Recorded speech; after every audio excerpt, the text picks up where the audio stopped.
3x minus 5y is equal to minus 1, x minus 5 is equal to minus 1. ఈ రేఖీయ సమీకరణాల జతను చరరాశిని తొలగించే పద్ధతి ద్వారా సాధించండి. పిల్లలు, మనము చరరాశిని తొలగించే పద్ధతి అనే ఆలోచన రాగానే మనకి గుర్తు రావాల్సిన విషయం, మొట్టమొదట ఏ సాధన చేసినా అంటే ఏ సమస్యను సాధించినా ఇచ్చిన రేఖీయ సమీకరణాలకు నంబర్ ఇచ్చుకోవడం ద్వారా కొంచెం మనకి సులువు అవుతుందన్నాం. గమనించండి, x యొక్క గుణకాలు కానీ y యొక్క గుణకాలు కానీ అంటే ఈ రెండింటిలో ఏదో ఒక చరరాశి యొక్క గుణకాలు సమానంగా ఉన్నాయా అనే విషయాన్ని గమనించండి.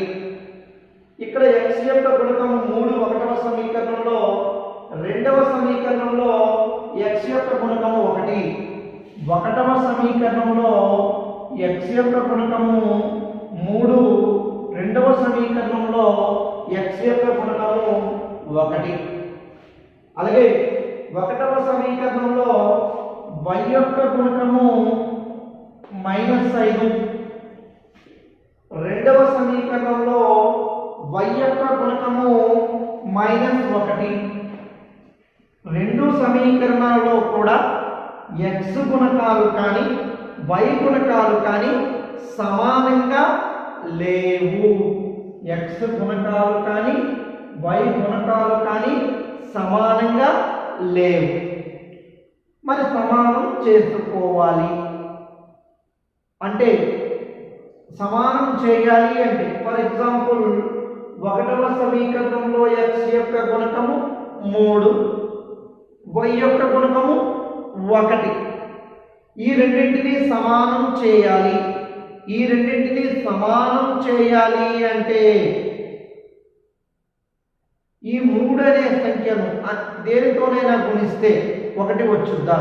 1/3 వరకు వెళ్ళాలి, కష్టమైన పని. కానీ ఇక్కడ గమనించండి, 1 ఉంది. ఈ 1ని 3 చేత గుణించినట్లయితే ఇది కూడా దేనికి సమానం అవుతుందమ్మా? ఎస్, 3 అనేటువంటి అంకెకు సమానం అవుతుంది. అలాగే ఇక్కడ -1 ఉంది, దీనిని 5తో గుణించినా కూడా -5కి సమానం అవుతుంది. అంటే మనం రెండవ సమీకరణాన్ని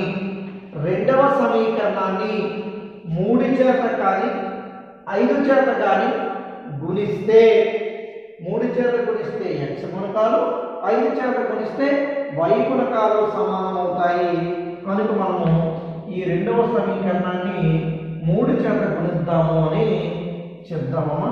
అంటే మనం ఏం చేద్దాం, ఇప్పుడు రెండవ సమీకరణాన్ని 3 చేత గుణించగా అంటే 2 × 3 ఇంటూ అంటే గుణకారకం. అంటే ఇప్పుడు ఈ రెండవ సమీకరణం మొత్తాన్ని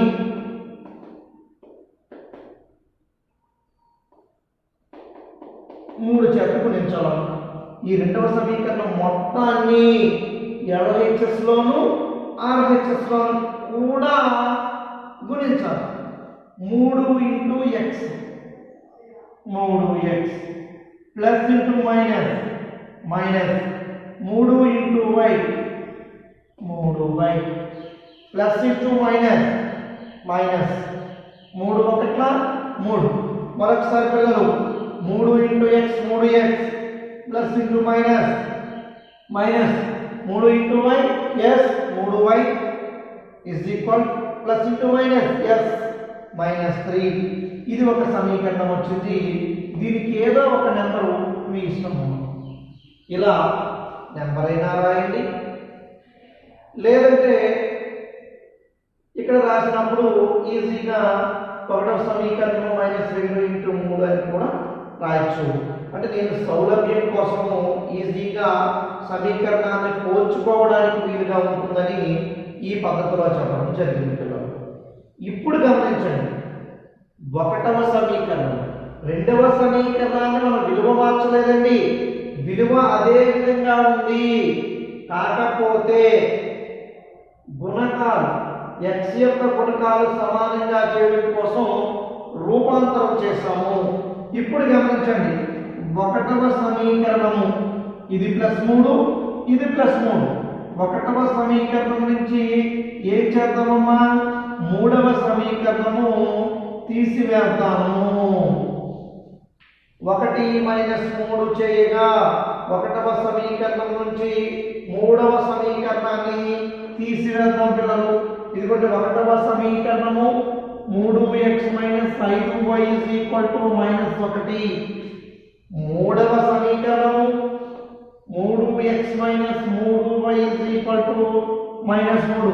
పిల్లలు మూడవ సమీకరణము అంటే రెండవ సమీకరణానికి సమానమైన విలువే, కాకపోతే చలరాశిని తొలగించాలి కనుక సమానమైనటువంటి విలువలు లభించడం కోసం ఇక్కడ ఏ గుర్తు వాడామమ్మా, తీసివేయాలి అన్నాము అంటే మైనస్ చేయాలి. ఇక్కడ ఏ గుర్తు లేదు కనుక ఏముందమ్మా, ప్లస్.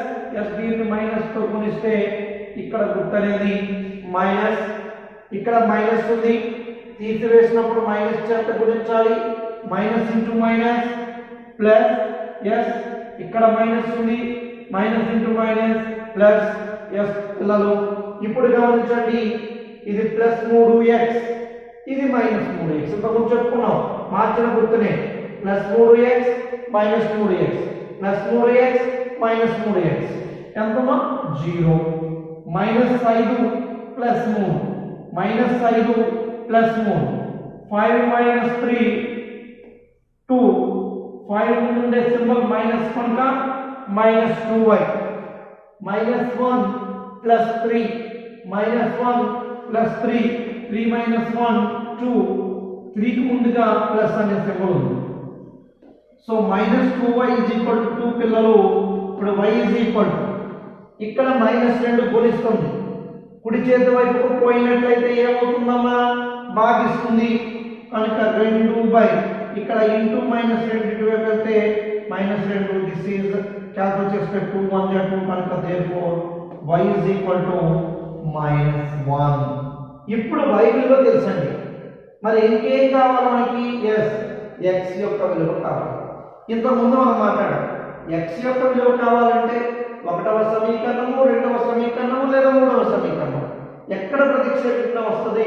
కాకపోతే మనం కాలిక్యులేషన్కి ఏది ఈజీగా ఉందో అది తీసుకోమని నేనైతే సలహా ఇస్తానో, నేనైతే సమీకరణం 2లో ప్రతిక్షేపిద్దాం అనుకుంటున్నాను. ఎక్కడ ప్రతిక్షేపించినా మనకు విలువ అనేది వస్తుంది. y -1 విలువను ఎందులో ప్రతిక్షేపిస్తున్నామా, సమీకరణము 2లో ప్రతిక్షేపించగా. సమీకరణం 2 ఏంటమ్మా, x - y -1. ఇక్కడ y విలువ -1 పిల్లలు గమనించండి, x y విలువ -1 y విలువ -1 వేర్ బై దేర్ -1. ఎక్కడ y ఉందో అక్కడ -1 పెట్టండి. Minus into minus plus x + 1 -1. మనకి x కావాలి, +1 కుడి చేతి వైపు వచ్చినట్లయితే -1 ఏమవుతుందమ్మా, -2. మనం ఇప్పుడు సాధనగాని రాసినట్లయితే పిల్లలు, సాధనగాని రాసినట్లయితే x విలువ తెలుసు, y విలువ తెలుసు కనుక సాధన ఏమవుతుందంటే x విలువ. ఇంకొక విషయం సార్, ముందు y కనుక్కున్నాం కనుక y రాయడానికి లేదు కదా, x విలువనే రాయాలి. -2, -1. తర్వాత మీ అందరికీ తెలుసండి సాగి చూచుట ఖచ్చితంగా. ఇప్పుడు ఈ -2 -1 ఫస్ట్ ఎందులో ప్రతిక్షేపిద్దామండి, ఒకటిలో ప్రతిక్షేపించగా ఒకటవ సమీకరణం 3x - 5y. ఓన్లీ LHS తీసుకున్నాం. 3 ఇంటూ x విలువ వెళ్తామా -2 -5 ఇంటూ y విలువ -1 plus into minus 3 2 6 minus into minus plus 5 1 5 -6 + 5 6 - 5 1 6 ముందు గుర్తు మైనస్. గమనించండి -1 అంటే ఏమొచ్చిందమ్మా, RHS. ఇక్కడ -2 - 1 సాధన అవుతుంది. అదేవిధంగా -1 -2ను రెండవ సమీకరణంలో కూడా ప్రతిక్షేపిద్దాం పిల్లలు. రెండవ సమీకరణంలో కూడా LHS తీసుకోండి. x minus y, what is the value of x? -2 minus y. ఎక్కడ పిల్లలు x విలువ -2 మైనస్ y విలువ -1 -2 minus into minus minus into minus plus minus into minus plus 1 -2 plus 1 value ఎంతమ్మా? yes -1. ఇక్కడ కూడా రెండవ సమీకరణంలో కూడా RHS గమనిస్తే -1 కనుక ఇది కూడా RHS. రెండు సందర్భాల్లోనూ LHS RHS సమానంగా వచ్చాయి కనుక ఇచ్చిన సమీకరణ అంటే మనకు వచ్చినటువంటి సాధన అనేది సమీకరణానికి సాధనగా మనం మాట్లాడవచ్చును. మరొక ఉదాహరణ చెప్తే అంటే రెండింటిలో సమానంగా లేని గుణకాలు సమానంగా లేని రెండింటిలో ఇక్కడ x యొక్క గుణకం కానీ y యొక్క గుణకం కానీ సమానంగా లేకుండా ఉంటే అంటే కారణాంకాలు కాకుండా ఉన్న సందర్భం కూడా మనం నేర్చుకుందాం.